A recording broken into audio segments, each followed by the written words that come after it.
All right. Hello, everybody. Thanks you all for joining today. Welcome to the October CMWS webinar. We'll be focusing on empowering youth advocacy, navigating the civic landscape.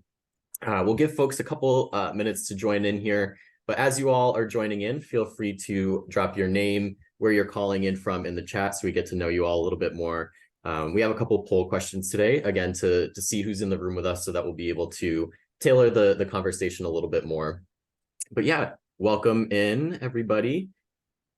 If you're just joining in, today we'll be talking about empowering youth advocacy, navigating the civic landscape. And again, feel free to drop your name and where you're calling in from in the chat.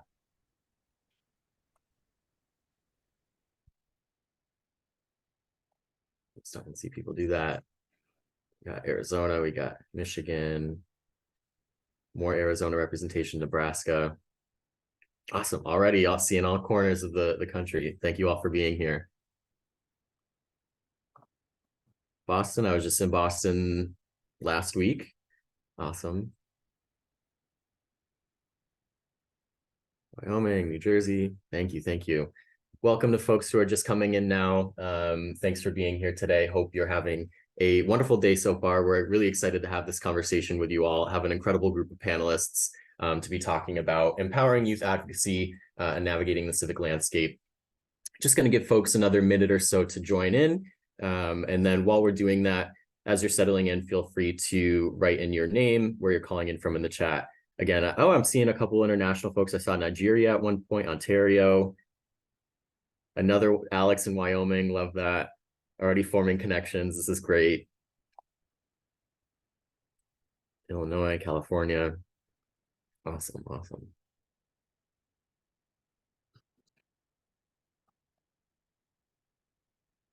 So just so we can get started, I'll start now, but again, for folks who are here, but then also who are watching the recording, this recording will be sent out in a few days along with the slides, resources, and other materials, and that'll all be posted on our website as well. So welcome everybody, and we'll get started now. For the agenda today, we'll go through some welcomes and obviously introduce our panelists and facilitator. My name is Jake Sullivan, he, him pronouns. I'm the training delivery manager here at Mentor National. Really excited to be here with you all. Again, we have a couple audience polls just to get a sense of where you're all at, both in your roles, but then also in terms of your knowledge with civic engagement and youth advocacy. We'll go over a brief youth civic engagement overview before getting into our panelist discussion, and then we'll have some time at the end for questions and answers from the audience. And so throughout the presentation, feel free to drop any questions that you have in the Q&A box. I'll get to that in just a second on other ways that we want to engage with you. At the end, we'll be highlighting one of Mentor's resources, the Youth-Led Advocacy Guide, and some other resources to check out before we close out for the day. Tips for engagement. So some of you, if you've attended other webinars, you'll remember that we've been piloting this idea around webinar buddies. And so again, still trying to figure out a catchier name. If anybody is good at alliteration, feel free to let me know if there's something else we should be calling this. But the essential idea here is to be able to connect with others in this space after the webinar to see how you've been able to implement findings and learnings from today's webinar into your work. So I'll send this link here. In that link, you'll see the tiny URL link. And if you click that, that'll take you to a Google Sheets spreadsheet, and where you can post your name and email. And then what you'll do is find someone who doesn't already have a name and email next to theirs and put yours next to that. Immediately, that person becomes your webinar buddy, and then make a plan either through setting a calendar reminder or making a note to follow up with that person in a few weeks to connect over any opportunities or challenges that you've had when it comes to implementing what you've learned today. But during the webinar itself, we definitely still want to continue to get to know all of you as well, hear your experiences and your insights and sort of how you've navigated this work as well. So in that chat box, you can talk to one another, talk to us, share resources, respond to our presenters, and then please direct any questions that you have in the Q&A box. As you can see on the screen, the two separate buttons. And again, you can have the option to upvote questions that you'd like to see answered, and we'll try to get to as many of those as possible. Now for one of our polls, let me launch that in just a second. You should see a poll launch on your screen around experience level. So it should pop up right now. And so you just have to answer that. What is your experience level in the mentoring field? Beginner, experienced, expert. I'll give everybody a second or two to answer that one.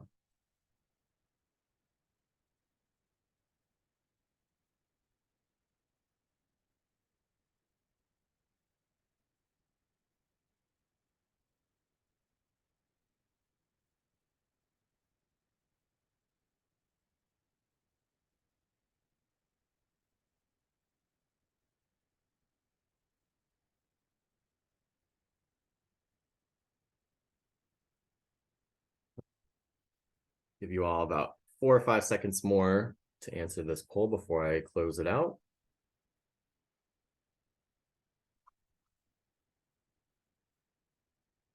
Awesome, thank you. And sharing the results, I think that should pop up on your screens. As you can see, made up mostly of beginners and experienced folks in the mentoring field. No matter where you are at, your, again, insights and experiences are valid and are wanted. And so please feel free to share no matter where you're at when it comes to this. And then I have one more question for you all. Let me launch that. This one is now around your role in the mentoring field. It should pop up on your screen now. I know a lot of us wear a variety of hats in this work, so feel free just to pick whichever one you're feeling like today, whichever one excites you the most today. But give you all a few seconds to answer that one.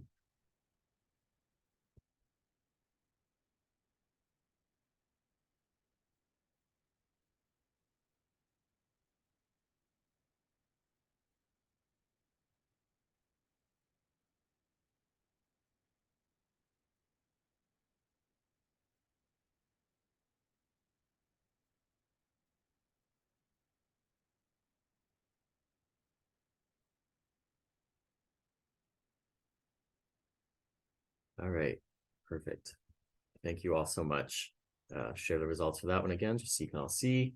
Again, mostly mentoring program staff and practitioners in the room, but then we also have some representation from other groups, researchers, mentors, educators.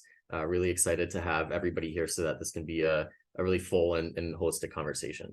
Thank you for answering those. Again, continue to engage with us in the chat. We want to get to know you all.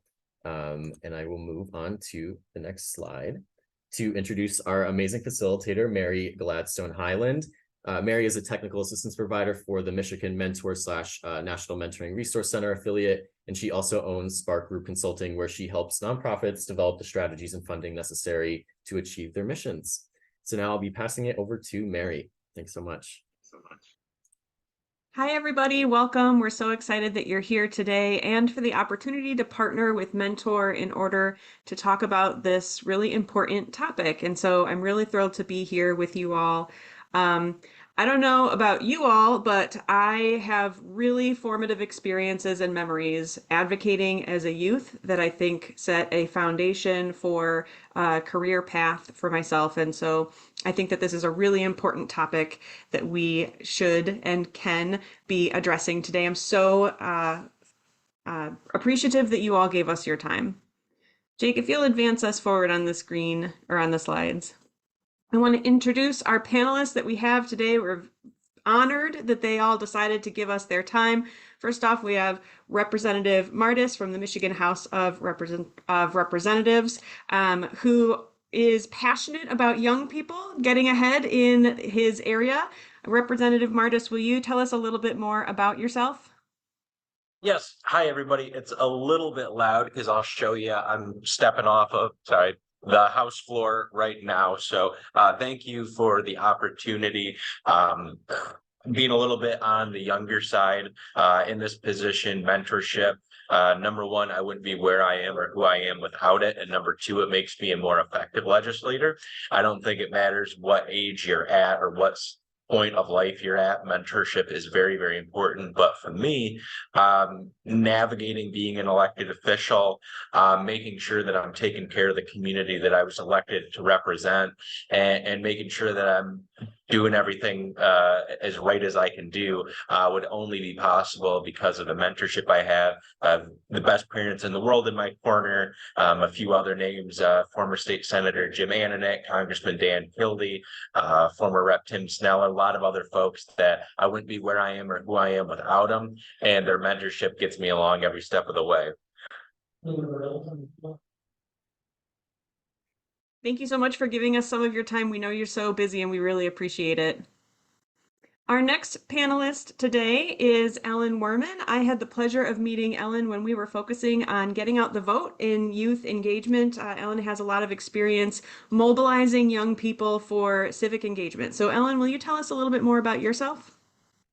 Hi, yeah, I'm happy to be here. And thanks again, Representative Martis, for making the time. I know the House is busy today. I just want to say that I am so impressed with all the folks who've made time to really continue to engage in mentorship and making your own mentorship better. My background's in higher education. I have worked with youth my entire professional life. And now I sort of focus on increasing all the work, both professionally and personally, for youth to engage in civic education. So I'm really, really thrilled to be here and hope I can bring something of value for you all. I'm sure that you will. I know that it's been a joy to work with you as a colleague in this field. And our last panelist here today is Scott Claxton. As a technical assistance provider, Scott is one of the mentor leaders that I have met along the journey, and I knew that you all needed to hear his story. So Scott is the program director of 42 Strong, and Scott, I'll invite you to tell us a little bit about yourself as well. Well, first of all, thank you for having me today. Thank you, Mary, and thanks to all the other panelists for being here as well. I'm relatively new to the mentoring field. My background is in business. 42 Strong, our organization that I'm currently the program director of, was launched in the wake of the Oxford High School school shooting that took place a couple years ago. We started that as the Muir family wanted to give back to the community and try to find a way to sort of mend Oxford and bring it back together. The first year of our program, we formed in 5 months, by the way, thanks to Mary and her team. It was incredible. The first year of our program, we served 250 kids, all from the Oxford community. And this year, which will be the second year of our program, we now serve 430 kids from the Oxford community. So it's been a really wild ride. I was looking at that beginner, intermediate, expert, and I still feel like a beginner. However, we have a lot of kids that we serve now, and we're working very hard to do a good job. So thank you. Scott, I have to admit that when I got the message that we would be working together and it was a brand new organization, I thought, okay, we're going to be doing some real basic foundational work to get them up and running. And as a nonprofit consultant, I know how long that takes. So I have been flabbergasted by how fast you all have gotten launched, and the impact that you've been able to make in the past 2 years has been really incredible. I want to ground us in the topic of civic engagement before we get on to the meat of today's webinar and the reason why you all really want to be here, which is to hear from our panelists. But when we're thinking about youth engagement, and especially for civic engagement, we're talking about working to make a difference in the lives of your community. It involves developing the knowledge of what is going on in your community and picking issues that you want to advocate for, developing those skills so that you can have a voice and be heard. And it involves taking a closer look at your values and what are the issues that you want to address and why are they important to you. And so this is one way that youth can be involved in making a real difference. Another way to look at it is through this graphic that we have on the next slide. There's 4 constructs of civic engagement if you're visiting youth.gov, and I thought that this was a really great illustration to talk through some of the different ways that you can be involved as a youth. They outline 4 ways. One is civic action, or the participation in volunteering or service learning. As I mentioned, for myself, that was a really important aspect to growing into a nonprofit leader, was getting involved early and getting involved young. There's also civic duty, or your willingness to make positive contributions to your society. Civic skills are the ones that we are going to focus on today, and that's the ability to be involved in politics and democracy, to make a lasting impact. And then lastly, social cohesion, because when we are engaging in civic engagement, we also expand our social capital. We receive a sense of reciprocity and trust through that process when we're engaging with others. And so it has a lot of benefits for youth who choose to engage. And also, I wanted to give us some quick examples of what it could look like. Civic youth engagement can look like spreading awareness about an issue, be that at their school or definitely on their social media channels that they are a part of today. Participating in local youth councils. Maybe that is in an academic setting. Maybe you are a part of a board in your area. Advocating on in your youth-led organization or leading in a youth-led organization, voting when it is appropriate and you are of age, or when it's a local, maybe school-wide issue. Joining those nonprofit boards, I met a young woman once who was on the board of her local community foundation. This was when I was leading at a nonprofit leadership conference, talking about how to be a leader in the nonprofit sector. And I just thought, wow, this woman already was like way ahead of where I was as a youth. And so absolutely joining nonprofit boards gives that leadership experience to the youth, but it also really helps those youth-focused organizations. And then lastly, participating in arts and culture can be a very powerful way to be involved in engagement, in civic engagement as well. The last point that I want to make, I know we all know this, it's the reason why we're here, is that when we're thinking about youth engaging in the civic process, it is so important. It's not only necessary for the youth. Of course, absolutely, our youth and young people gain leadership skills. It looks good on a resume, right? It increases that social capital like I was talking about. But their voice is incredibly important, because if youth are not engaged in the process, then adults are forced to make assumptions about what impacts their lives and the needs that they have. And sometimes when we're making assumptions, we don't make them correctly. And so absolutely, their opinion is critical to this process. So I'm excited that we have the opportunity to take a look at what that would look like in practice and the impact that it could have today. So let me get to the questions for our panelists so you can hear from their really great perspective. But first, we have a poll. Can you answer the question? And actually, this isn't a poll, this is for the chat box. Tell us in the chat, in what ways have you engaged in the civic process? Let us know. Have you been a part of getting out the vote? Have you advanced issues on social media? Have you done some really great art installments and projects that you would like to brag on? Let us know in the chat.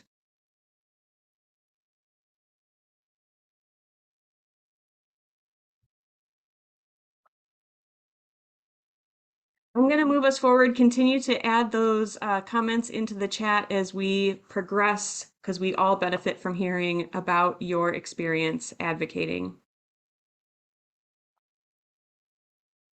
At this point, we're going to stop the share screen so that you can see faces a little clearer, and I will ask questions of specific panelists and then welcome you all after that person has answered the questions to also add your feedback in, because I know that there's a lot that you each can add as well. And we're going to kick it off with Ellen. Ellen, can you tell us what are some ways, I know we have a lot of mentors here today, what are some ways that mentors can inspire young people to be involved in the civic process from your experience engaging young people in this process? Yeah, I really want to emphasize two things. I think it's really simple, but it is about showing them how to do it. And so the ways I suggest that folks do that are take someone with you when you do these things, and then opening the door behind you.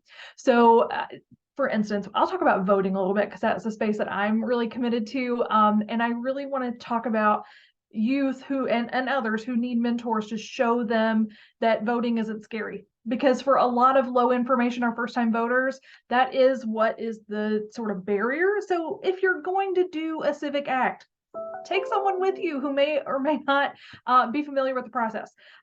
Share information and where to find reliable information. That's another big barrier. And then open the door behind you. So one of the things that I have found is that generationally, we aren't doing a great job of turning around and teaching folks behind us how to do what they need to do. And that's why mentors are so critical. They're filling that gap. And I think that intergenerational language and sort of capability to communicate with each other has really decreased. And I think the pandemic put a big hurt on that as well. But we have to turn around and say, okay, my organization can involve other folks this way. Here's a way we can get information from them. I love that Mary brought up not assuming the voice of anyone else, really getting the youth's ideas from them rather than assuming them is so important, and really involving them. So find the ways that you as a person and then you as in your organization or elsewise can bring folks with you. So how an active way for them to be involved with you. Even if they're not 18, they can help register folks to vote. They can, if they're old enough, many municipalities need like election observers. You can be 16 and do that. There are some really, and sometimes you get paid, but there are some really cool ways to be an active participant civically that I think we aren't taking enough advantage of because we just don't show it for young people. Love that, because as a parent, I'm used to taking my kids along and showing them the voting process and talking through why I feel a certain way about issues. But maybe as a mentor, I might feel like I don't want to share my own political views necessarily.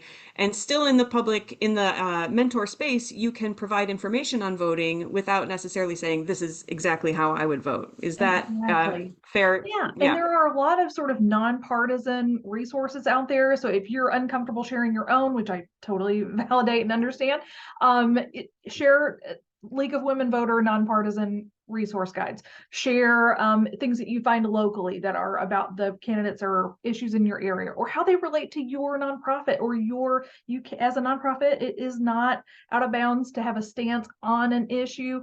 So make sure that you are comfortable, but also make sure that you can be seen out and about, that you are someone they can ask questions of, even if it's just as simple as announcing, hey, I went to vote, or if anybody needs a ride, I'd be happy to take somebody. Just making sure that it's a conversation, I think is really just the immediate barrier that we just need to get over. An opportunity to wear that I voted sticker for the rest of the day. Yeah. And take that selfie, right? Yep, exactly. My next question is for Scott, because I know that you at 42 Strong have had an amazing story recently getting involved in advocacy on the statewide level, but that probably took some consideration about why a mentor agency would want to advocate rather than just spend your time focusing on your youth and your programs. So before we get into, what you advocated about, can you tell us that process about how you decided to get involved in advocacy in the first place? Yeah, I will do that. At first, I want to say to Ellen, those are some great suggestions. I wrote like 3 of them down, and I'm thinking I'm kicking myself because I missed a couple here recently. So thank you for sharing that. As far as how we got involved with advocacy, so obviously our origin story is unique, being formed out of a tragedy. And in the first year, it was focused around building our program and serving the people in the community. But while we were doing that, the Muir family, who had lost their son in that shooting, the question that kept coming up is what can we do, or can we do more to try to make sure that this doesn't happen to anybody else in the future? And obviously that's a huge complicated issue, or it would be solved already. But we started thinking about at the school level, what can schools do to try to reduce the likelihood of these things happening in the future? So really, once you have a question, then you have to start figuring out how to answer it, and it's so complicated. So really, we set to work, doing research and meeting with industry experts and trying to cultivate a sense of understanding and education around the issue, and figuring out which type of solutions we would advocate for. So it was kind of a soul searching and educational process around that issue. And then we came up with 3 evidence-based best practices that we think would help a school reduce the likelihood of those things happening. And those 3 things, just in brief, are peer mentoring, it turns out, is a primary solution to reducing the likelihood of youth violence. Well-being surveys, taking the temperature of students in schools, and then consequently from that, doing timely interventions when those surveys produce a result that's concerning. And then there's, it's a little more complicated, but student safety and support software, which really wraps around trying to identify students very, very early on who are entering crisis and making meaningful interventions. So you can essentially, how far up the chain at the school level can you get to stop the cycle of crisis? Yeah. So anyway, that the what drove us into advocacy was, what can we do and how can we do more to reduce the likelihood of this happening to other people in other schools? That from somebody who had the pleasure of and the honor of seeing your program grow was clear from the very beginning. It was your North Star. You had two objectives. One was to provide a quality program that followed best standards and provided the best service you could to the youth that had experienced tragedy, but also to try to prevent it from happening in the future and using your influence in the way that you could. Representative Martis, can you tell us what impact does it have on a legislator when youth engage with you? Yeah, so firstly, I would just like to recognize Scott. I mean, talk about somebody who is really making a difference. He and I have never met. He has no idea who I am, but my father's done some work with him and have just been so impressed by him. And I just wanted to commend him on everything that he's doing. So when it comes to young people being involved in politics, I always point to the fact that how often do you have elected officials talking about issues like Social Security and Medicare, care for the elderly, all things that are very, very important. But one of the reasons why we talk about those issues is not just because they're very, very important. It's also because older people tend to vote. And so I've tried to do what I can to get young people involved. I think recent election cycles, you've really seen an uptick in young people getting involved. And the point that I've made is, well, a lot of elected officials are going to be talking about those issues that impact older voters because those are the people that are turning up to vote. But when young people start to get mobilized, when young people start to have their voices heard and show themselves as a huge part of the electorate, that's when elected officials will start to be more receptive. So I think it's very, very important to see where the issues are that people are tackling right now. And oftentimes they may not be relatable to young people. But the way to change that is to show up to vote, to show that you're a valued constituency that will turn out and make a difference. And that's how we can shift some of those narratives and some of those priorities away from just one demographic or one age group and start to take a more comprehensive approach. Yes, that's such a clear example of why it's important. And I think that that's so true. We do hear about those services that support adults more than we hear about the services that support youth. And I think that it's a powerful example that some, more visible expressions of youth civic engagement are increasing, with the benefit of social media, and we can see the things more often. So that's really great that is a wave that is happening. Ellen, we've been talking a lot about voting, and voting is absolutely critical for civic youth engagement, but can you tell us what are some other ways that youth can be involved in the civic process, in local and state politics, from your experience? Yeah, I sort of mentioned offhand just serving as an elections observer. That sounds very voting related, but it's literally like watching a tabulator and making sure that the machine works. And who do we want in the room? Do we want, I mean, no offense, 40-year-olds in the room, or do we want our tech savvy young folks? We would really like to have tech savvy young folks in the room doing that. Other ways, attending meetings. So showing up for your city council meeting, showing up for the planning board. We need to know where to put parks. So let's show up and volunteer in that way and offer our insight where it can be. I also really, really think it's a fantastic opportunity for students, especially, to go to their school board meetings and actually learn how their school operates. How does the funding get spent? Voice their opinion if they think more money needs to go to X program instead of Y program, or for both. So there are some really simple ways of just giving time. And I think that's something youth have, right? So that time, talent treasure sort of idea, youth have time. And so having them be exposed not only sort of builds a really sort of forever voter, that young voter to voter, future voter pipeline, but also is just so that they understand how it works. So if they do live on a street later and they buy a home and it needs repair, they know that the city council is where they could potentially get that addressed. If they're on a county road, maybe they need to go to county board. But just having some basic civic knowledge will give them so much later that they can draw from to work with others and learn how to work with others.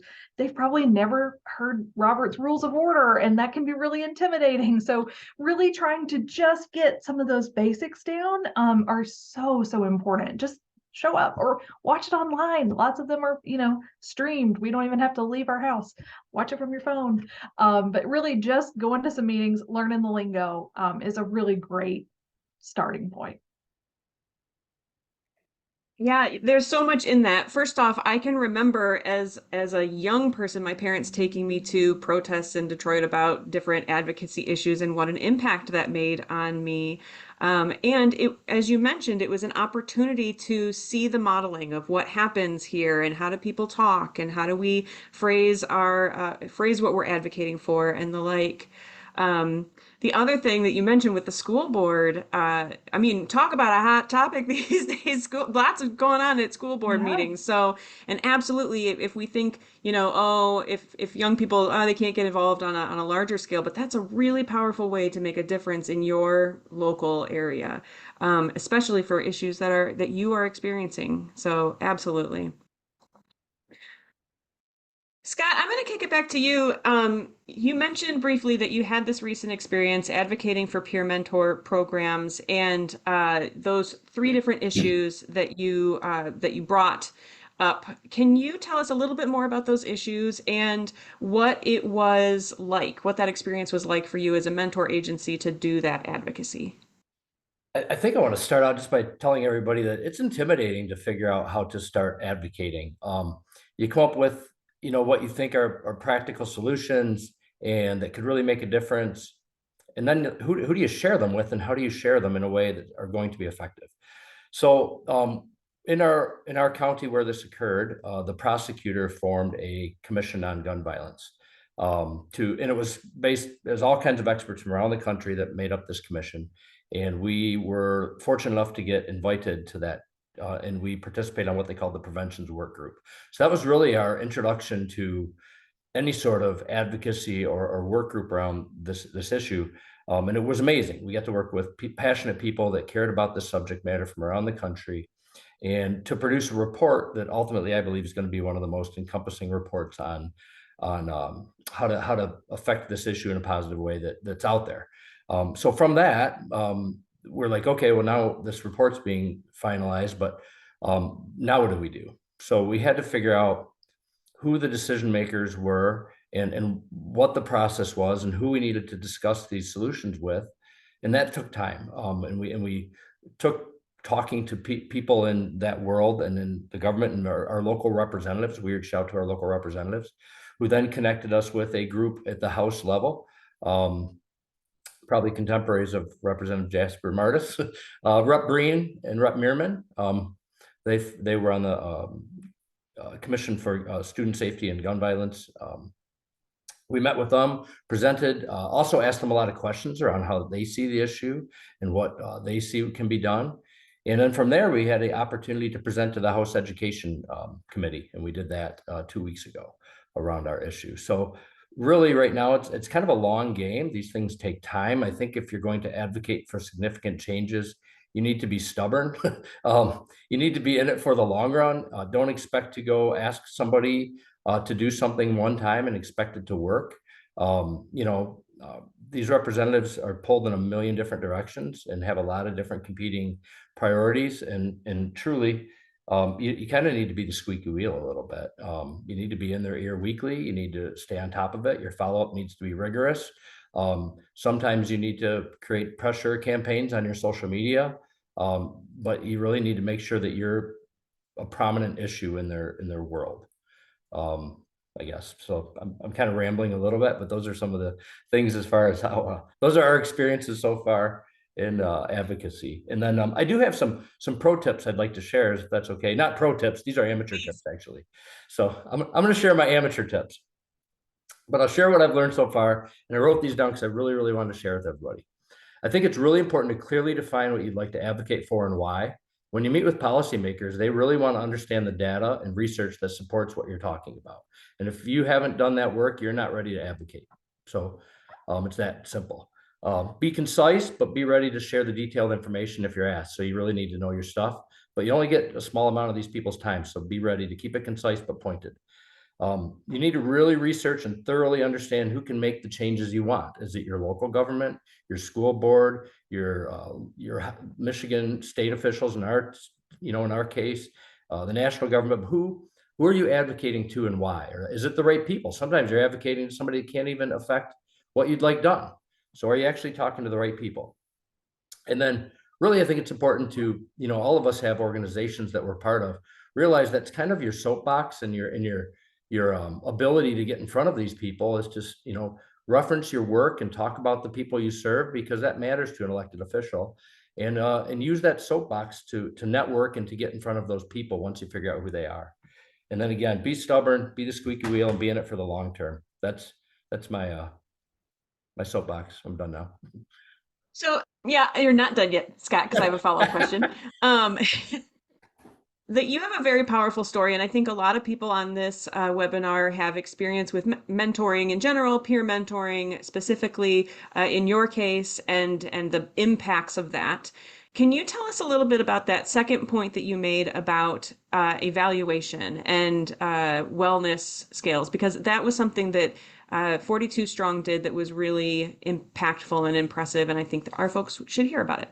Okay, so in the when we first started our program, it was a lot of the positive benefit of cross-age peer mentoring is an uptick in well-being. So when we formed our program, we wanted to understand if we were having a positive effect, or if our program was somehow correlating with those measurements. But how do you measure well-being, right? Well, at the time, our local medical group was doing a lot of free counseling in our area. I reached out to the doctor that was in charge of that, psychologist, and I said, how do we measure? And he gave us a measurement system called the outcome rating scale. It consists of 4 questions. It's emoji based for kids, and we administer it monthly. And then from the results of that, originally we just wanted to measure the efficacy of our program, or if kids were, I guess, ultimately progressing as they went through our program, knowing that we're just one variable. But what we started seeing is every month we would get, especially in the beginning of our program, as you can imagine, near the time of the shooting, a lot of really low scores. And I didn't know what to do with them, because I didn't want to violate any trusts, but I felt like an obligation to reach out and try to make some sort of intervention. So I talked to the doctor again, who helped us, and he gave me the proper way of kind of doing a well-being check-in. And then we started using those low scores to make well-being check-ins, and almost unequivocally, the next month, the well-being scores went up. And that was just, our anecdotal sort of, wow, this has an impact. So then when we started doing the research into this, it's recommended that schools do this by the American Psychological Association, National Center for Education Statistics, National Institute of Mental Health, Center for Health and Healthcare in Schools, and the U.S. Department of Education recommend that well-being surveys are conducted for kids grades 7 through 12 and correlating check-ins. And we don't do that today in our schools in most places. So this, I think, is just fascinating, because a lot of the times when we're talking about the trauma and the what happened after a school shooting, there's a lot of conversation around, we didn't know that youth was in trouble, or that they needed help. And this seems to be an easy quick way to get a pulse on how youth are and whether or not they just need somebody to check in on them and provide some extra support. So I think that that was really great that you all implemented that and that it was emoji based. So it's real easy. It's just like the pain scale. How you feeling today? You know, I'm this emoji or that It's emoji. exactly like the pain scale, yeah. Yeah. So it looks like we've had a switch and we now have Representative Martis's aide. Will you introduce yourself to us? And then I have a question for you about how local governments and youth can work together to create positive impacts. Well, certainly. Thank you very much, Mary. My name is Peyton Klochak. I am the legislative aide for Representative Jasper Martis. And as for the question related to how local government and youth can come together to create change, there's a lot of there's a lot of room for that to happen. I think there's a serious disconnect between, or at least, and Rep Martis does agree with this, that between especially high schoolers and local governments. In terms of participation, showing up to these township meetings, showing up to, city council meetings. And, while I understand, like, it's a very, as a former high schooler, yeah, I understand it's a very busy, a schedule that comes with that. But, at least engaging, whether that's like one meeting, a couple meetings, they only have one or two meetings a month anyway. Knowing at least what that process looks like at that local level really does show a sense of really does create a sense of community engagement that's different, that you wouldn't necessarily see from just working out of a high school. So talking to local leaders, talking to them, and getting their insight as to how they come and make decisions, what it's like running for that position, and just having a better awareness in creating a greater civic engagement absolutely is something that can translate to better outcomes here at the state level. Knowing that there is that partnership happening. When we get schools who come for tours of the Capitol, and Rep Martis has a chance to talk to them, some of the first things he asks is, have you met with your local leaders? Like, do you know who they are? Are you aware of what's going on in your community?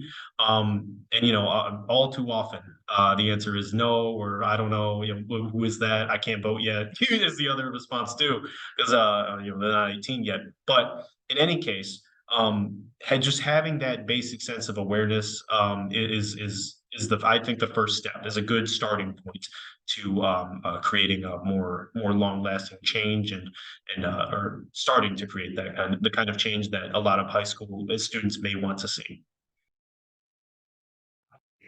A follow-up question, if I may. I know that Representative Martis and maybe yourself are fairly young for working in the House of Representatives. Do you mind telling us a little bit about your own story and how you became the aide to Representative Martis, legislative aide? Yeah, no, certainly. When just for clarification, I'm 23 years old, so the same age as Representative Martis. Didn't really cross over as much in school, but essentially both was Michigan State. But COVID kind of messed that up. But as for my own journey, when I was in kindergarten, my answer to the question of, what do you want to be when you grow up? Always was the president. And I think I've kind of modeled my career path based off of that notion, more or less. Always interested in politics, pretty politically active in college and getting involved with different student groups. Some of those being, I got involved with different campaigns during the 2020 election.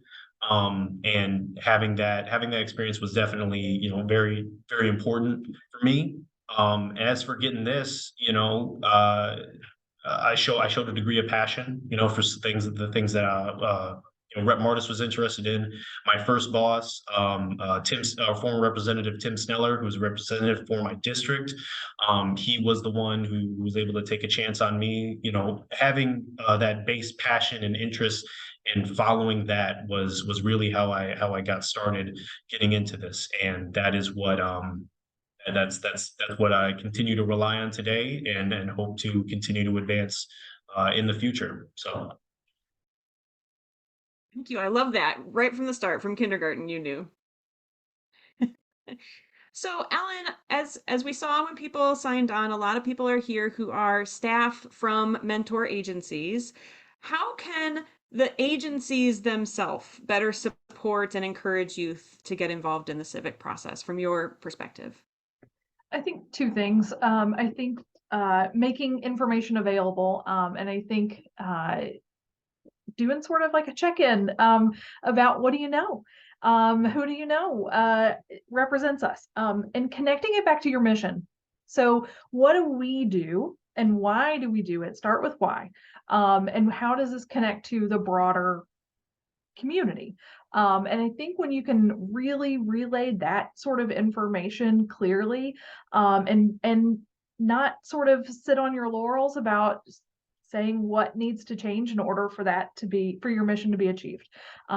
Ultimately, we all want to work ourselves out of a job if we're working for a cause. We don't want to continue the problem. So being able to articulate to young folks about, this is why we care about this, will create that enthusiasm, will create those 5-year-olds who want to have your job. So doing that, and then sharing opportunities. I mentioned earlier, just like opening the door.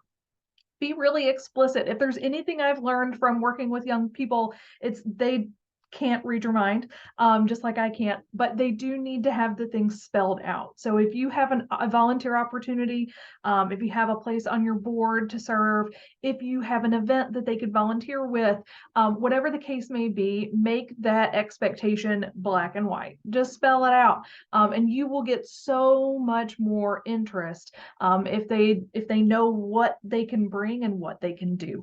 And I think that that's really the foundation for getting them more involved than they already are. These are great points because, as you mentioned briefly, sometimes nonprofits feel squeamish about lobbying and advocating in general. But there are ways that we can do it if it advances our mission and if you pay attention to the ratios and all that jazz. But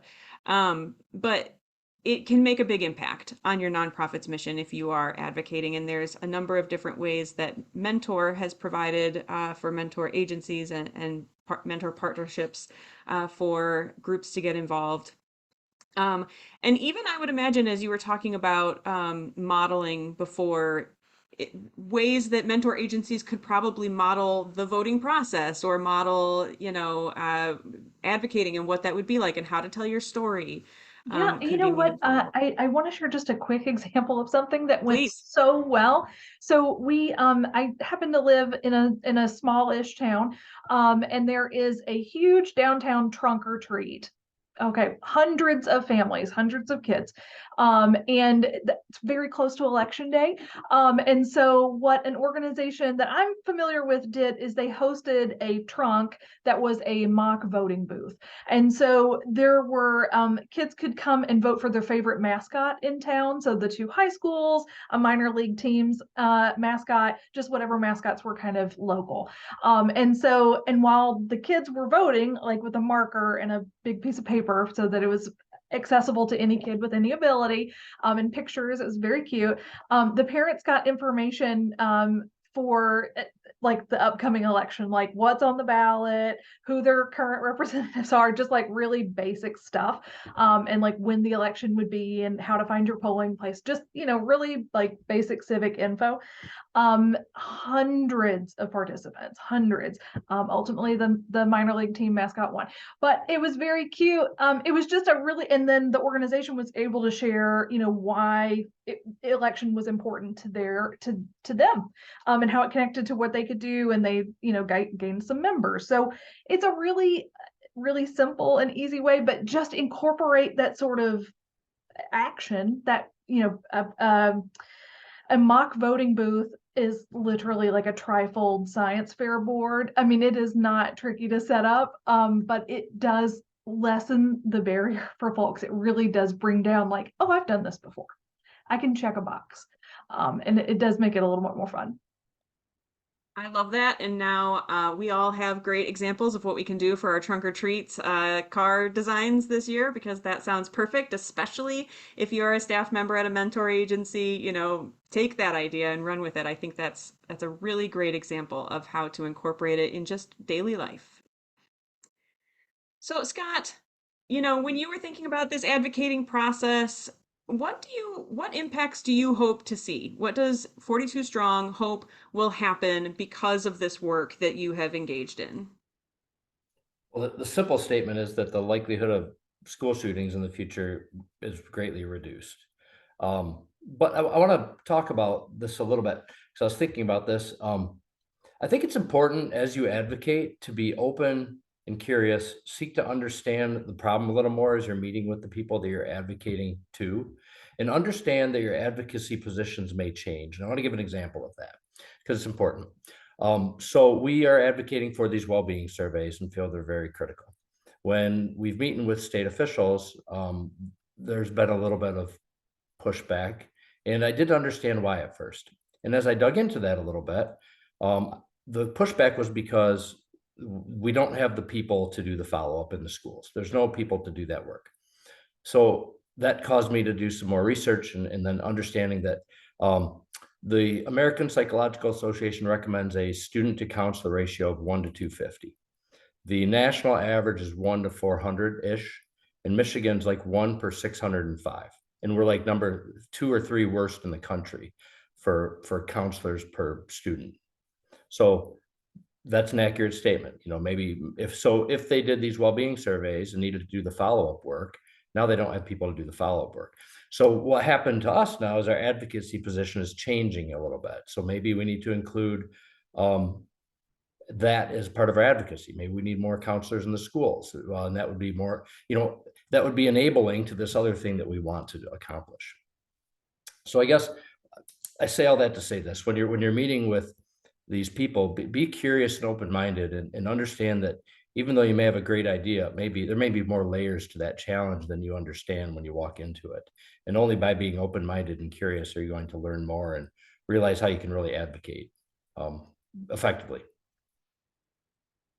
And I think that is really wise because, for people who haven't done this, haven't advocated before, it might feel dejecting, right? To Yeah. go and hear, well, that's not really going to work. But to have that conversation and to build that partnership with your local representatives, because therefore you might learn something to actually advance the issue more effectively. And it sounds like that is a really effective piece that you can add to your advocacy work. Mm-hmm. I just want to add on, I think what you're doing is really, really important, Scott, and I'm so glad you're here. And you mentioned earlier about knowing your data. And so this is going to kind of connect both of what you and Mary just said a little bit, because what we did a big study of youth in homelessness in mid-Michigan last year. And what we found through the research is that there are just as many rural youth experiencing homelessness as there are urban, and you just don't, that's not the picture anyone has in their mind. Like, they picture someone on an urban street, they don't picture someone couch surfing who's a teenager who just doesn't have anywhere else to go. And so we did a little bit of work advocating on behalf of rural homeless, because Michigan is largely rural. And our state reps and others were like, oh, that makes sense. We just really had to paint that picture, because when you think of homeless, you don't think of urban versus rural, but the rural kids are out there too. And so knowing how to tell that story and using it to advance your mission is so key. Yeah, you have to do the work. I mean, if you're going to advocate, you really, really, really need to do the work.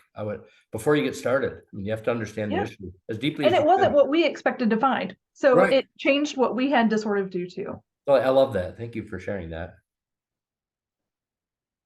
Also, doing the work, doing the research, getting really clear on the ask that you're making helps you to feel more confident when you are engaging in those conversations. Absolutely. Helps you articulate better what you want to see happen from those meetings and from that work.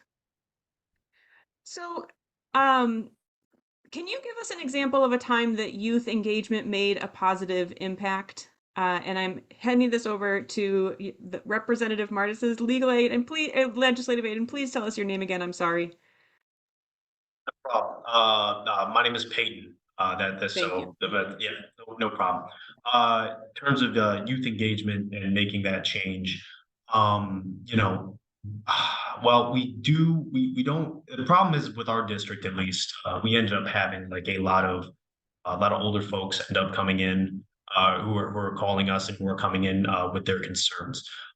As for the youth aspect of this, I would say we've taken a lot of meetings actually. I mean, this is a little older, but Central Michigan University actually came in at one point.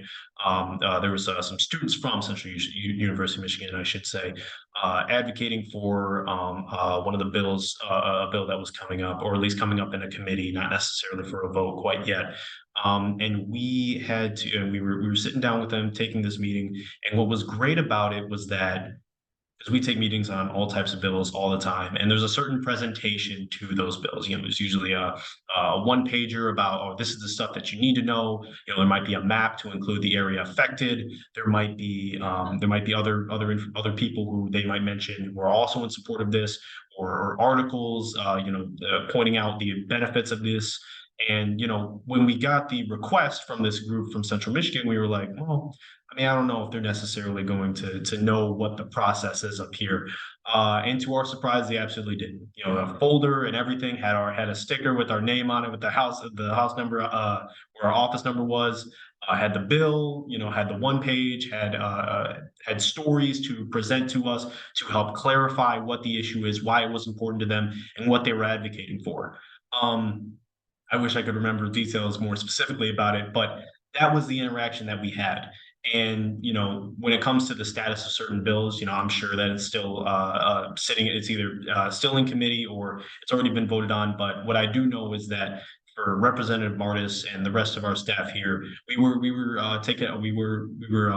engaged with that now. We had a better understanding of that, because they came prepared with that type of presentation. And if Martis wasn't already, an advocate, support for it, he was going to vote yes for it. He was an advocate for it now because we had that information from them. So I would say it's absolutely possible for anyone to go out, for anyone at this age to go out and make a presentation like that, because we've seen it. It's just a matter of getting in touch with folks, or at least on our level, engaging with them, going to these high schools, going to these colleges, to show them, hey, this is the process. What some of the most passionate people that we end up dealing with is people who are my age or younger. Like they're the most maybe some people might say like extreme, but like very passionate about a variety of issues. If we can demonstrate to them, hold a little interaction with them, hold some kind of course with them about, this is what this looks like actually. You hear about lobbyists and what, the negative view some people have of lobbyists, especially at the federal level. But, at this level, it's the same job, but it's not necessarily as dirty of a word as it may seem at that federal level. If we can show them this process and connect with them on how to make these presentations, I think that would absolutely expand. So we're not always hearing from the same people, the same older people. We're actually getting a little bit more youth engagement. I think that there is a lot of power to harness in, as you mentioned, in those folks who are so passionate and who aren't jaded yet, So if we can just put it in the right direction, there's a lot of movement that could really happen. This has been such an engaging conversation, and I really, as I mentioned multiple times, I'm so appreciative of you all for being here, but I know that the folks who are on this webinar have questions as well, and so I'm going to kick it over to Jake so that you all can answer the questions that are very poignant to those folks who are here.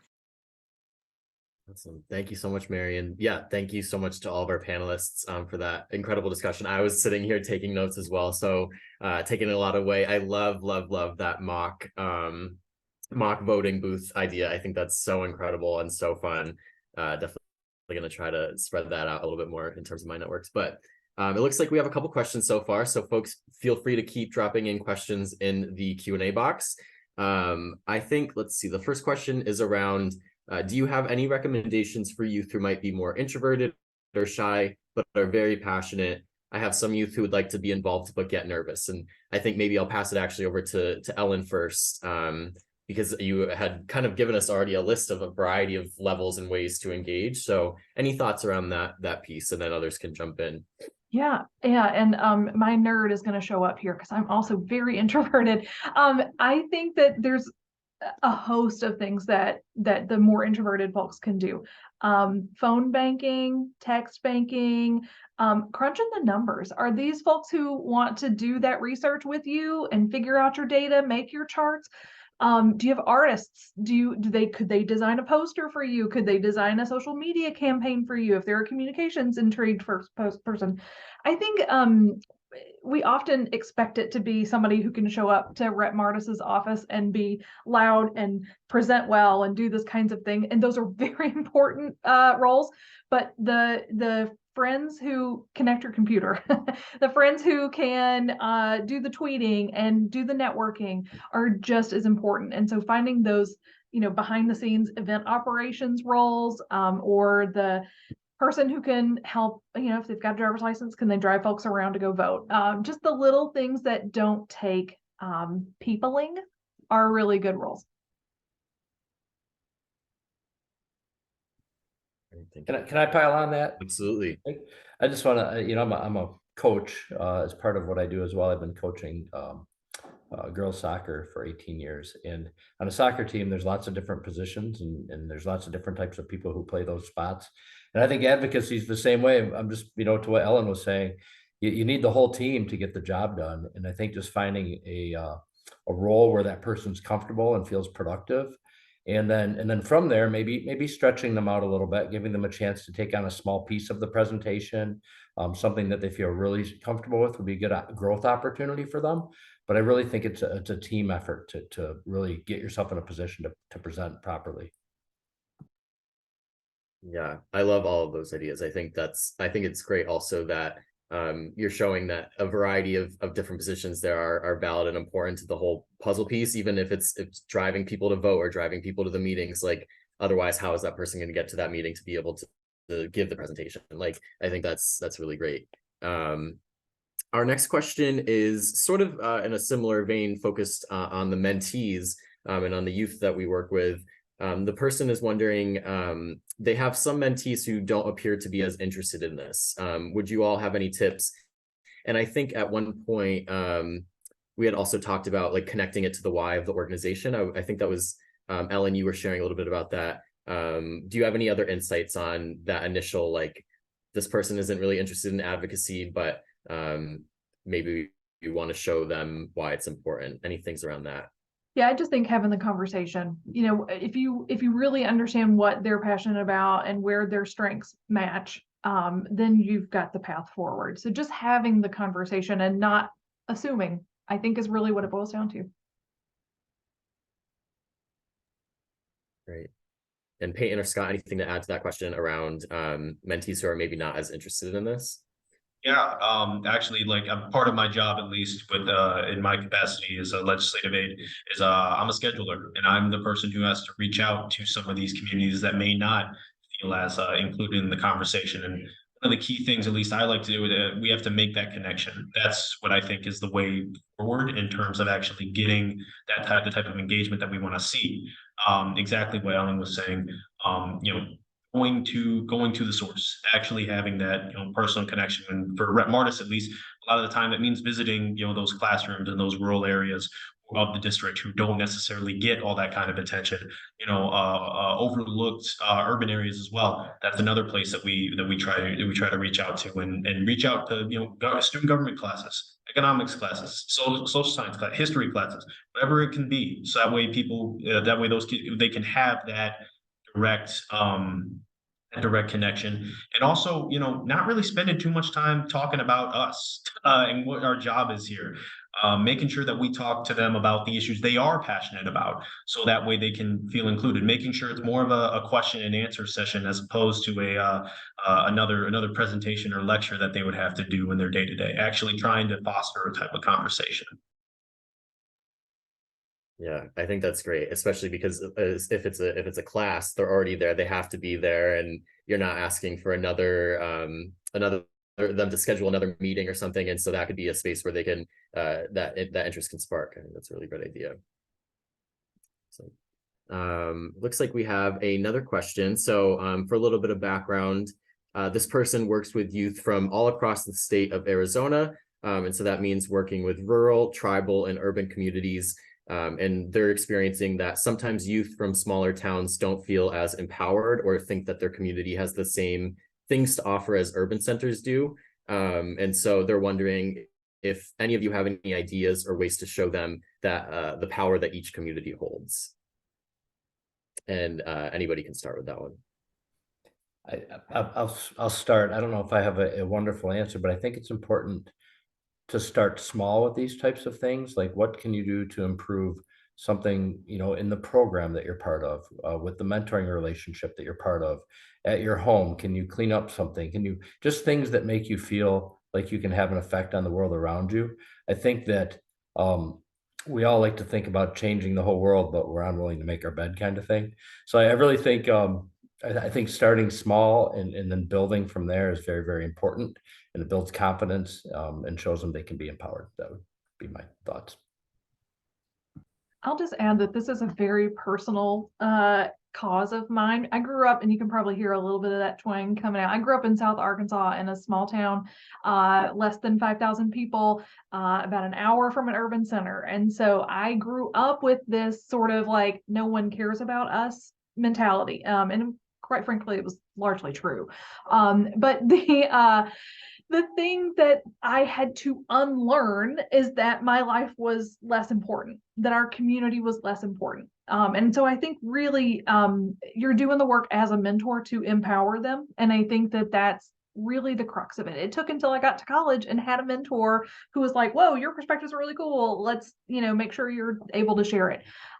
Because it can be hard to feel that isolated. I think that the benefit of technology and where we are in the world is that we can send a postcard, electronic postcard, an email, whatever we need. We are more connected. We are more able to connect with our own community as well as our civic actors and leaders.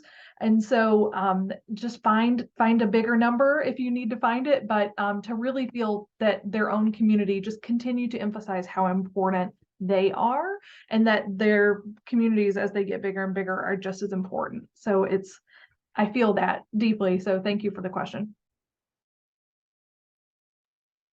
Yeah, absolutely. It makes me think, like, this is a really basic example, but like, if you're in a small town and your town has potholes, like, it's still annoying that you have potholes and that your tires are popping every time you hit that pothole and the other people. And that there's no, it doesn't matter how large the town or the city is, like, that's still something to advocate for change. Hey, this is so silly, Jake, but true story, my hometown, the state came through and scraped a road in our main drag. It was called West 4th. It's still scraped. It's been 20 years. So it's just funny. We now have a term for it. We call they West 4th did. They came through and just didn't finish. But it's it happens. And I think it's a perfect example there. I think about it because I grew up in Westfield, Massachusetts. If anybody's familiar, smallish town in Western Mass. But we're known as, I think it's like Pothole City or something like that. They're everywhere. So definitely an issue close to my heart. But anyways, we have another question. This one is specifically for Scott. And so this person is wondering if 42 Strong has shifted their focus to trying to get more counselors within the school. So that's a good question. Thank you for asking. We are. I think we're in the process of understanding the problem still. So we just found out these numbers and ratios here within the last couple of weeks, and then in our research, in meeting with people, we've learned, and this is where I don't know for sure, but that the job descriptions around counselors in Michigan in many places has changed. And it was a good idea, but they raised the requirements so high now that it's hard to fill those positions. So we have a lack of mental health professionals, being created in the first place. And then at the same time, maybe these job descriptions have gotten too stringent where we got to back them down a little bit so we can fill them with people that can help with these counseling challenges. Yeah, but I guess, yes, that's the long answer. The short answer is yes, long answer is the other stuff. Thank you. Yeah, I appreciate you elaborating on that piece. I have a question for, again, anybody who would like to answer, anybody and everybody. I'm wondering about, and we again sort of touched on it throughout the conversation today, but what have been some major challenges that you all have faced in getting youth interested in advocacy and civic engagement? And then how did you navigate one of those challenges? And so I won't call on a specific person to put them on the spot, but if anybody has an answer immediately, feel free to unmute. I'll just offer quickly, when I was recruiting college students to then become peer leaders, their time is limited because they are often having to work. And so that increasing financial need has become a real challenge. So we actually wrote a grant to get them paid to do the work hourly. And so that's not the most lovely answer to give is money. It's not always easy. But youth's time is valuable. And so, where we could, we made sure to support them because their time becomes more limited. I think something we're doing now is, so we are in the process of forming our mentor board of directors, essentially. So our mentors have a board under our board. And then some of the issues we're trying to focus on are created through survey work of the membership of our program. So we do the survey work because most people can dedicate 5 minutes to a survey, but not everybody wants to be part of that mentor board and commit that level of time and obligation. So then that mentor board can kind of aggregate that survey work and sort of come up with the things that are most important, and then they have the time and effort to work on those things on behalf of everybody else. I guess one of the challenges, at least that we face as an office, in trying to get younger folks more engaged with the process here in Michigan, is just like both you said, time. I mean, this is the value not of just the time of the students themselves, but also the time of the I guess the gatekeepers, the teachers and administrators. That time is valuable as well. And trying to fit in a way to give this, to have that one-on-one connection that we'd like to have that Q&A session where it's open book for Rep Martis to talk to them about some of these things. That's difficult because their time is valuable and they already have a massive lesson plans that stretch for the entire school year. Fitting us into it, now all of a sudden they got to fit us into it. So that's a challenge that we're trying to overcome, and by building relationships directly with teachers and administrators, especially during things like March's Reading Month here in Michigan, where where he'll go out to different different schools and read to elementary school kids. To promote, just continued reading. Building on relationships like that is really important for us, and what we're continuing to try to do and expand out into more of these one-on-one classes with high schoolers, for instance. Thank you. Great. Can I pop back in here? Because I had a follow-up Absolutely. question for Peyton. Mhm. Peyton, can you tell us what is Rep Martis currently working on that could use some youth voice? Well, in terms of what he's working on, well, a lot of his focus right now has been towards this R&D corporate tax credit bill package that he's been focusing on. However, in terms of youth engagement, I would say the My Healthy Climate Plan is the biggest aspect of that, which is the proposals related to cutting, reducing emissions to a certain level by 2032, and pushing Michigan into this green energy future. I would say that's it. I know some major advocacy groups around here, the Michigan League of Conservation Voters had a rally here that's really honestly is our biggest youth based advocacy group that we do work with pretty closely, who keeps us very informed about these different issues and how policies that are being proposed by both the governor's team as well as folks who are sponsors of these bills, how they are going to impact Michigan from an economic and environmental perspective.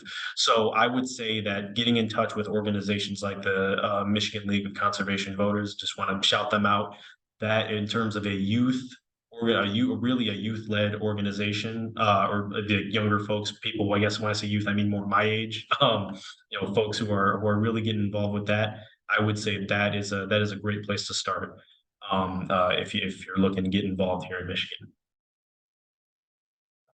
Thank you. And then I'm realizing that Peyton, we heard your story about how you got to where you were and a little bit of Ellen's, but I'm wondering, Scott, when we first were getting to know each other, it was pretty clear from both you and Buck that you had always had an interest in mentoring and peer mentoring in particular. So where did that interest come from? So my background is in business. In our business, we spend a lot of time and effort and energy on mentoring and development activities and creating a culture where people felt comfortable speaking up and out. And additionally, I think I have a background in sports as well, and I think those two things together kind of lend themselves well to peer mentoring and helping each other out and sharing information with one another and building supportive relationships. Yeah. And Alan, is there anything extra that you'd like to share about that mentor and what was that difference that you said you were pretty, jaded about the difference that it could make. So what was that message that they offered to you? Funnily enough, and that's obviously I've been pretty political, but she was carrying like a coin purse, and the fabric that it was made out of corresponded to a particular political party. And I was just like, whoa, like you're out here in the middle of this with that? Like what? And it blew my mind. And then I said something to her about it. I was like, hey, like that's a heck of a coin purse. And so we were able to really connect, again, building those connections. And her she was also from a small town near where I grew up. And it was so important for me to be able to see myself doing similar things. And so I was like, oh wait, hold on a minute. Like if they're able to do this, then I can do this. And I think that's really 50% of being a mentor. But it's really, really cool to have somebody shift your perspective like that, and to show you that you are important and that you can be different from where you're from. So Jake, am I correct that there's no other questions? Because I've got one final question for the panelist. If not, great. So as we are wrapping this up, I'm wondering if we can go around, and maybe we'll start with you, Peyton. Sorry, and take a minute if you need to form your answer. But what is the one takeaway that you hope our audience members are getting from today? From a perspective of someone working in state government, it would definitely be encouraging connection. Whether that be at the local level, encouraging connections at the local level, and to those local leaders, and trying to get some type of shadowing, or job shadowing or something like that. Or up here, reaching out. We host a coffee hour every single month, understandably at different senior centers. But we never get anyone who's younger than the age of, I would say, about 72 at any of those events. So I would say, reach out. Our like I guess I'll plug our own district inbox here. It's Jasper Martis at house.mi.gov. That is, reaching out to your local leaders, whether that be at the state level or at a township or a city level, and trying to make those connections. In terms of getting advocacy for into government. And Scott, I'll hand it to you next. One takeaway you think folks should hear. Clearly define what you're advocating for and know who can make that change for you before you get started. I think so many people don't take the time to do that, and then they wound up floundering a little bit. So clearly defining what you want to do and know who to ask, and then go ask. Helen? If I could walk away with this, it would probably not be something I said, but if I were to offer one, it would be just start. Don't be afraid. And I think that it is mutually beneficial for your organization and the youth and our communities for young people to be civically engaged. And so there really is a lot to be gained from doing this work. I want to take Ellen's. I love that. Thank you. Just start. Yeah, just start.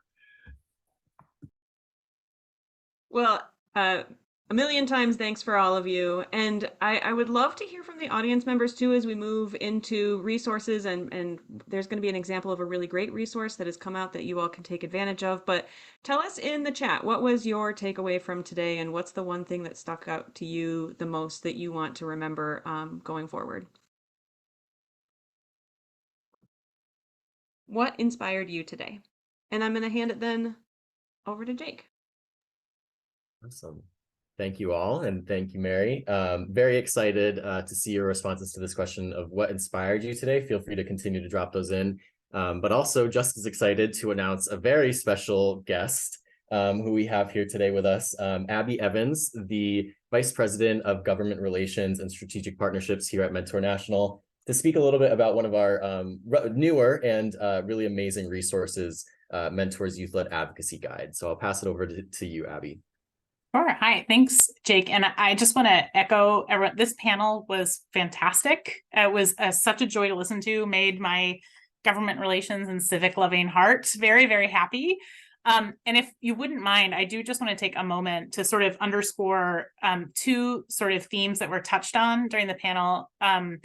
And one of them was, I think Mary mentioned that, a lot of nonprofits in particular often feel really uncomfortable engaging in things they deem political. And so they label things political in a very broad and often inaccurate sense. And I think because there's so many program representatives on today's webinar, I did just want to say, first of all, it's okay to reframe things as education and engagement. You don't have to call them political. Often they aren't. So engaging in issue advocacy is not political, it's educational. And you all have opinions, young people have opinions that they are entitled to, and they can share them. So I do just want to underscore, there is a safe space for programs, nonprofit organizations to get involved in policy and advocacy with local, state, and federal governments. There are ways to do that safely and responsibly. And primarily what you're doing is education. So now if you're getting into very direct lobbying activities, that's a different equation. But if you're doing if you're participating in a Hill Day once in a year, you're not lobbying, you're educating. And so I just want people to reimagine sometimes how we frame things. And also reframing things helps lower the barrier for individuals to think about, well, I actually am interested in this issue. So maybe I do want to go to that town hall, or maybe I do want to join this webinar and learn more, or maybe I am, as a mentor, more interested in having these conversations with my mentee. And I think the only other thing I would say, and this is very relevant to the resource I'm supposed to be talking about, so I promise I'm making a point here, is that both programs and young people don't have to do this alone.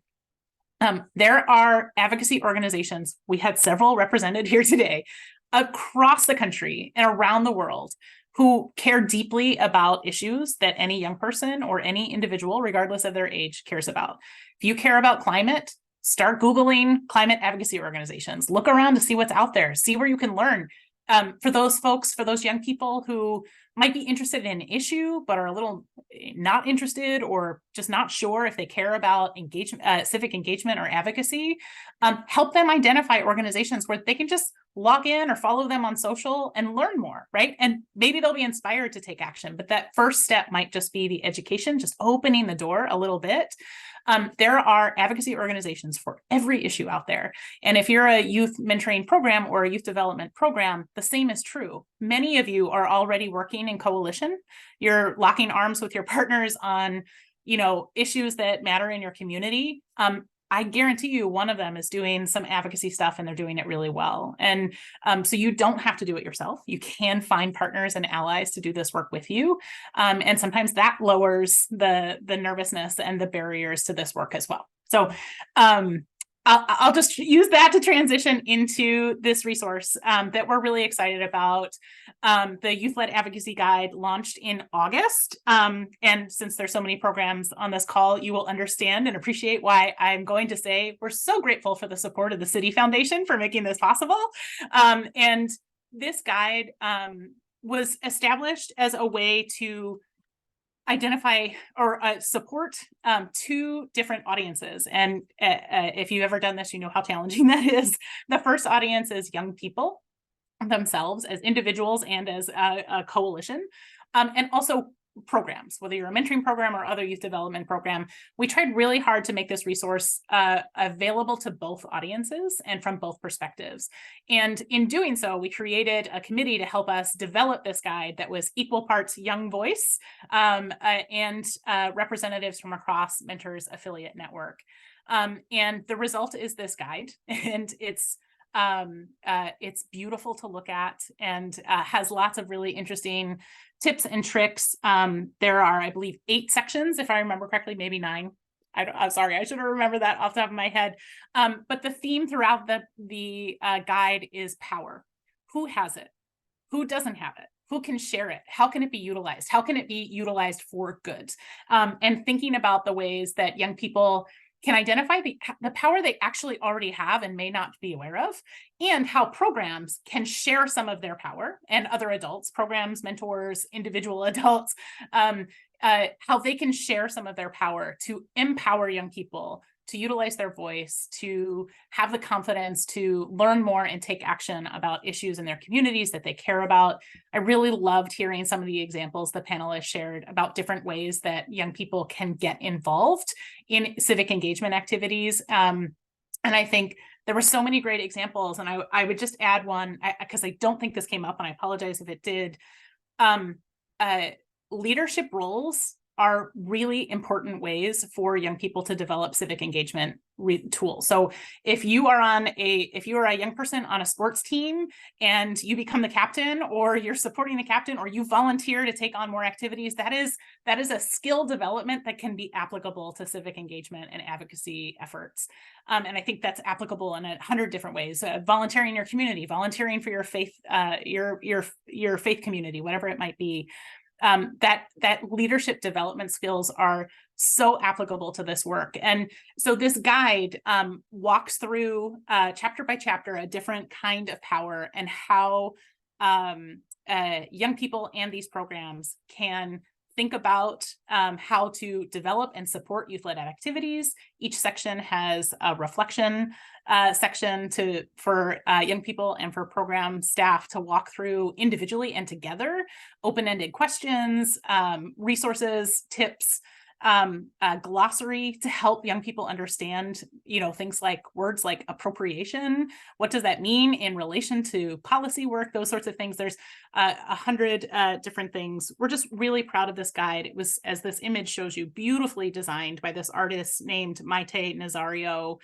We really tried to lean heavily into the youth-led aspect of this as we were finishing up this guide, and Maite is just one beautiful example of how that happened. So I am not good about dropping links and talking at the same time. So before I will drop a link into the chat in just a second, but the web address is also right there on the screen. It is free to download and share. We really want this to get out there in the community. Next year, we'll be developing a webinar and a training that we can make available, either recorded or live for you. So if any of you are interested and would love to learn more about this, please just reach out. We'd be happy to talk to you. And Jake, thanks so much for inviting me to this amazing webinar. What a great topic, and some just truly amazing panelists. Yeah, of course. Thank you so much for sharing this. I dropped the link in the chat, so no worries about that. Again, these slides will also be sent out with the recording for folks as well. But thank you so much, Abby, for sharing more about this, and then also just the other insights connected to the conversation today. We have a couple more slides just to, again, promote some other resources that Mentor has. So again, there's the Advocate Academy, the Action Center. Feel free to visit either one of those. Again, I think that'd be a great activity to do with your mentee. Go on there, and there's a variety of different ways that you can get engaged with this work. And then another resource is, again, to Abby's point, check out local nonprofit associations in your area. Mary, did you have something here? Yeah, I just wanted to add that. So in Michigan, we have the Michigan Nonprofit Association, and there's a lot of really great resources there to find out about what organizations are in our state and how you can be involved in those. And so wanted to add that as check out that as a resource too. If you're a youth and you're interested in being involved, but you don't know where or how or on what issue, that's always a good place to start. Thank you. Next up, just some general additional resources to check out. If you have any questions or feedback for us, feel free to email us at that email address, collaborativeWebinarSeries@mentoring.org. We have affiliates all across the country. I believe we're up to 24 affiliates, but you can find your local affiliate at that link available, and they can support with training, resources, public awareness, and advocacy. The Mentoring Connector is a really incredible resource that can help you out with mentor recruitment. And then finally, last but not least, we have the National Mentoring Resource Center, funded by Office of Juvenile Justice and Delinquency Prevention, where we offer even more evidence-based mentoring resources. And you can also apply for no-cost technical assistance and training through that website. Please remember to take 3 to 4 minutes to complete that anonymous survey at the end of this webinar. It'll pop up on your screen so we can improve these webinars and constantly figure out new ways that we can engage with everybody in the room. In a few days, you'll receive an email with information on how to download the slides, recording, and resources on Mentor's website. And then remember to connect with your webinar buddy. If you haven't already, the link is in the chat. So feel free to click that to navigate to the spreadsheet, mark down your name and information, your email, and then connect with them in a few weeks to see how they've used this information in the learnings today. We do not currently have a title yet, but we will be coming back next month with another webinar, moved just 1 week later than usual to November 30th, again, to account for the holiday, but still at 1 p.m. to 2:30 p.m. Eastern Time. A huge, huge thank you to everybody who is involved in this webinar, from Mary for facilitating, Ellen, Scott, Peyton, Representative Martis for being incredible panelists, and then Abby, again, for sharing more about that resource. It was really, really amazing to hear from you all today. And then thank you everybody here in the audience for sharing your experiences and your takeaways. This is obviously just the beginning of this conversation, but I think the big takeaway for all of us, the quote of the hour and a half has been to just start. So get out there, just start, and stay connected with us. Thank you for joining, and hope you all have a wonderful rest of your day. Take care, everybody.